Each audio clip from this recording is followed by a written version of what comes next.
Good morning, everybody. You're watching our mid-morning edition of Arirang News on this Friday, August 14th, coming to you live from our studio in Seoul. I'm Shin Se-min. And before we get started, these are the stories we're following at the top of the hour. Remembering the torturous times endured by the young women and girls forced into sexual slavery by the Japanese military during World War II. South Korea commemorates the International Memorial Day for Comfort Women. Doctors across South Korea hold another mass walkout in protest of the government's planned healthcare reforms. Due to the nationwide move, at least 1 out of 4 medical institutions will be closed for the day. The United Arab Emirates and Israel reach a deal on normalizing their ties, brokered by U.S. President Donald Trump. The deal requires Israel to put West Bank annexation on hold, but Israel's Prime Minister Benjamin Netanyahu says the pause is only temporary. Our starting point this morning, U.S. Secretary of State Mike Pompeo has wished the Korean people well ahead of the nation's upcoming Liberation Day, which is August 15th. In a statement on Thursday, Pompeo wished Koreans a peaceful day on Saturday. He also reaffirmed the South Korea-U.S. alliance, saying it is a force for the advancement of democracy, prosperity, and freedom in the Indo-Pacific region and around the world. And today, August 14th, marks the International Memorial Day for Comfort Women. Now, the so-called comfort women being a commonly used term for the victims of Japan's wartime system of sexual slavery. And a government-organized national ceremony will be held in the city of Cheonan, the third such kind event in South Korea after it was designated a National Memorial Day in the year of 2018. And August 14th is also the anniversary of the date the late Kim Hak-sun, a former victim, first publicly testified about Japan operating an organized system of military brothels during the Second World War. And today, only 17 Korean victims are still alive. Tomorrow, the August 15th, marks the 75th anniversary of Korean independence from Japanese colonial rule. But with bilateral relations between South Korea and Japan remain in deadlock, with issues regarding wartime history, trade, and intelligence sharing yet to be solved. Our Kim Jae-hee tells us more. In 2018, the South Korean Supreme Court ordered a Japanese steel company to compensate the Korean victims of Japan's wartime forced labor. The former laborers' right to reparation was not terminated by the 1965 treaty that normalized ties. But with the Japanese firm refusing to follow the court's decision, a district court in South Korea decided to seize Nippon Steel's assets. Nippon Steel submitted an immediate complaint, and the Japanese government threatened retaliatory measures.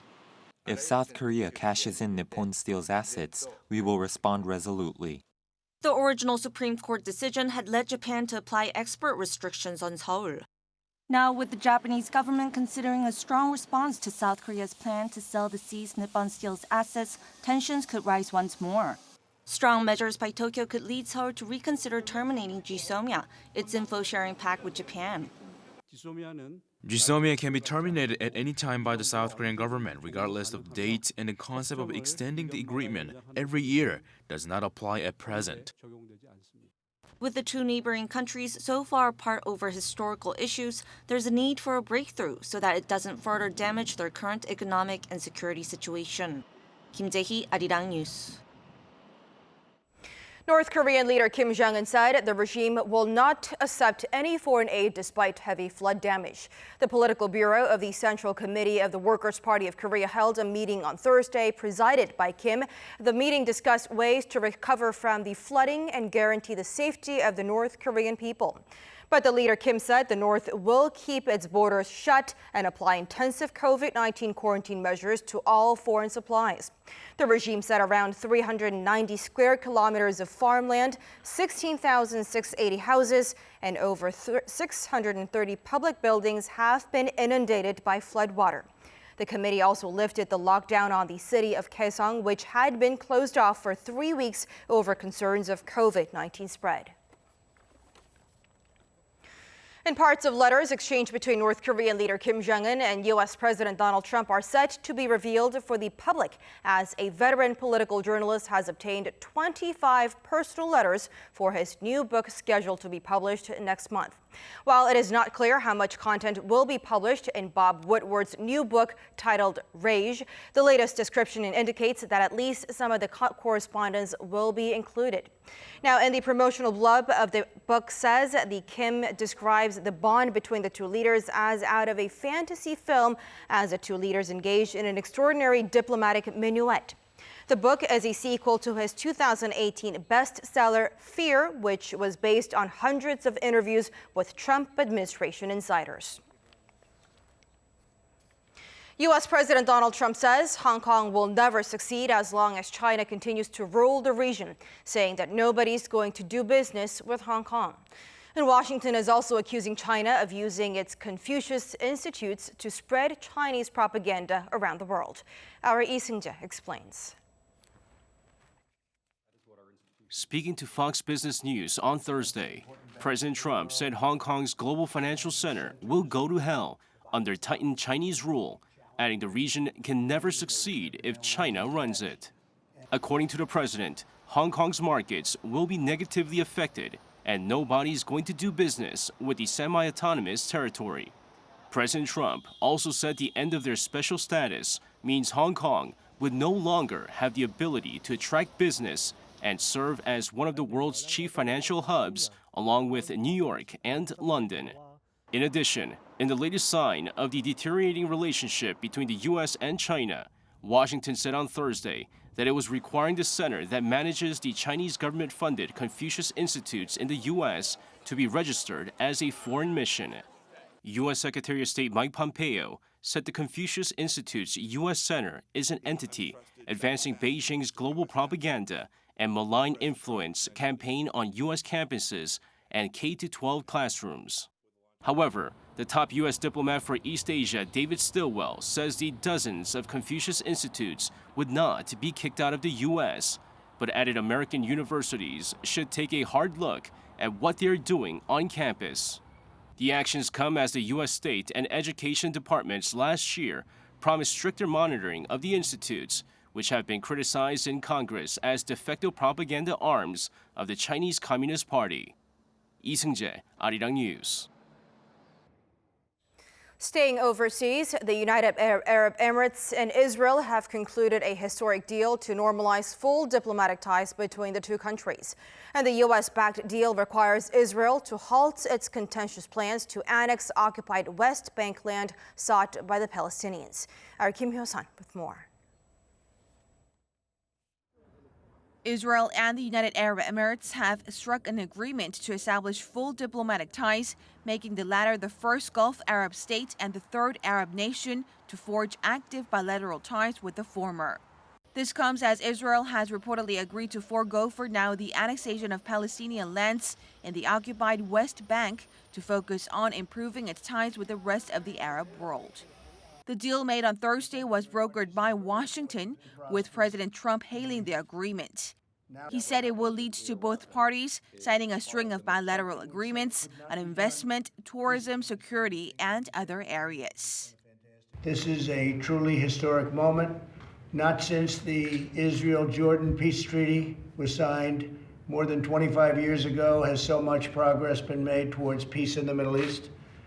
By uniting two of America's closest and most capable partners in the region, something which said could not be done, this deal is a significant step towards building a more peaceful, secure, and prosperous Middle East. Israel's prime minister described the deal as historic for the country. Well, today we usher in a new era of peace between Israel and the Arab world. We announced the establishment of a full and formal peace between Israel and the UAE. It includes the mutual opening of embassies, direct flights, and many, many other bilateral agreements. The UAE's Minister of State for Foreign Affairs said the deal was made to manage the threat of annexation of the Palestinian territories, adding that Israel has committed to stopping such a move, which Netanyahu proposed would happen after July this year. Pundits say the deal could have been made considering the fact that the two share a common adversary of Iran, as well as mutual regional security and commercial interests. They also say the deal will likely be perceived as a significant diplomatic victory for President Trump as he seeks a re-election in November. Kim Hyo-san, Arirang News.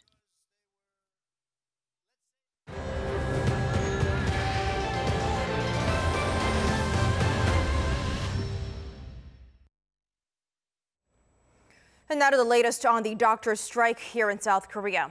Around 1/4 of the country's medical institutions will be closed all day to protest the government's recently announced package of health reforms.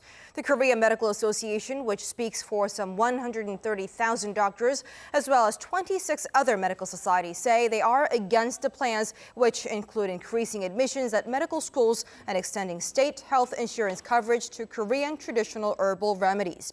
South Korea's top health officials have again called on the striking doctors to change their minds and head back to work. The 24-hour strike is the second of such kind following last Friday's walkout. With the 3-day holiday weekend about to start here in the nation, health authorities are on high alert over the spread of COVID-19.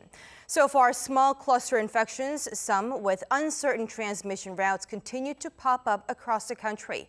And South Korea's Prime Minister Chung Se-kyun this morning said the government is considering raising the social distancing measures to level 2 from the current level 1 in the capital region. And that would mean going back to more closures of entertainment facilities and bans on large gatherings. Our Choi Jong-yun tells us more. 서울, 경기도 province, Gwangju City to the southernmost city of Busan. Small cluster infections stemming from local transmissions are once again rising sharply throughout the country.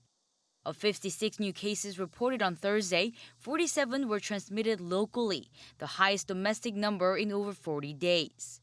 The Seoul metropolitan area accounted for more than half the cases. 11 cases have been traced to meetings held this month by employees of the fast food chain Loteria in at least 8 parts of Seoul.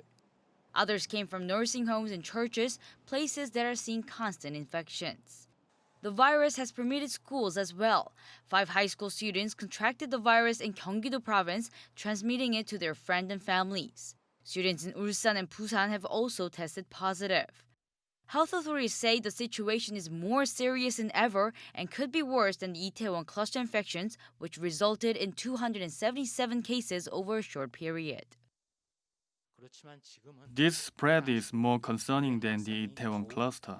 This is not from a single source, but more of a silent spread with no symptoms, and it's happening simultaneously all over the country in close gatherings, such as at churches, workplaces, markets, and schools. In the past 2 weeks, cases with uncertain transmission routes have jumped to 13.4%. That's way over the 5% standard for the lowest social distancing level. Health authorities say they could raise the social distancing level a notch to level 2 just 100 days after the level was lowered to 1 in early May. The Seoul city government has also handed down an administrative order banning assemblies scheduled for National Liberation Day that would have seen some 220,000 people come together on Saturday. With the long vacation period starting Friday, health authorities are advising people to refrain from gatherings of any size and to wear a face mask at all times when outside. Choi Jong-yun, Arirang News.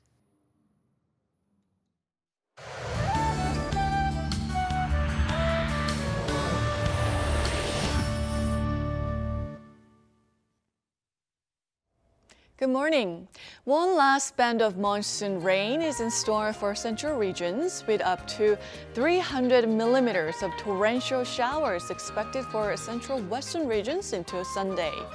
Meanwhile, seasonal heat is in full swing in the south, with more areas under heat wave warnings, and do expect highs of above 35 degrees Celsius this afternoon under burning sunshine.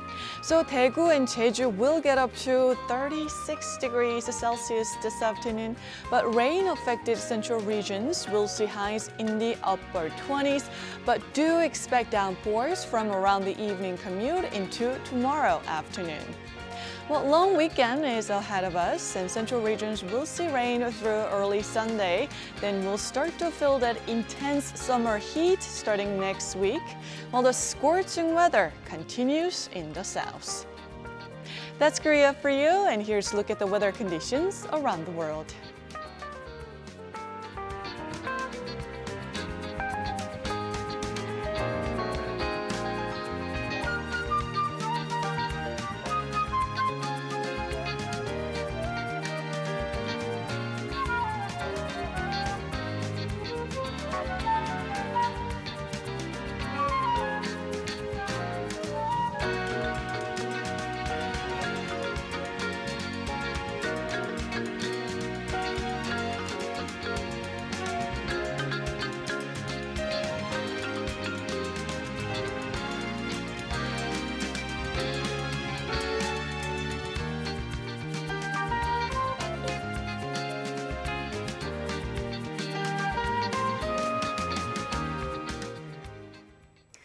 before we go, we just want to briefly touch upon the latest information we just received on COVID-19 situation. South Korea has added a total of 103 new COVID-19 cases yesterday alone, with 85 of them being local transmission. Now, let me repeat that. 103 new cases, 85 of them local transmission. Now, that's the highest daily COVID-19 addition since late March. Definitely a worrisome development here in South Korea. And that wraps up for this hour on Arirang News, but we'll be back with more of today's headlines coming up at noon Korea time, so do join us again then. Thanks for watching and goodbye.